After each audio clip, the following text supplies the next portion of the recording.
Welcome to TNPSC GK times. இன்னைக்கு நம்ம பார்க்க போகிற current affairs topic Abel prize. 2025ஆம் ஆண்டுக்கான ஏபல் பரிசு ஜப்பானிய கணிதவியலாளர் மசாகி காஷிவாரா அவர்களுக்கு வழங்கப்பட்டுள்ளது.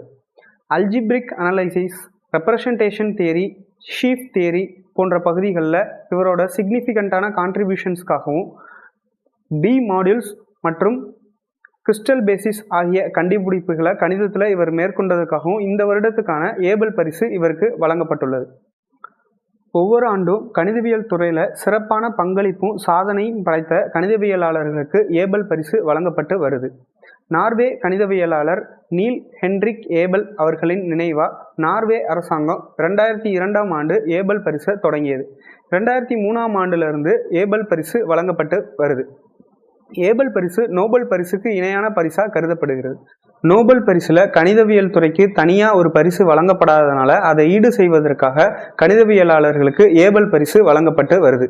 இப்போ உங்களுக்கான கேள்வி, 2024ஆம் ஆண்டு ஏபல் பரிசு எந்த கணிதவியலாளருக்கு வழங்கப்பட்டது? இதற்கான ஆன்சரை நம்ம கமெண்ட் செக்ஷனில் சொல்லுங்கள். தேங்க்யூ.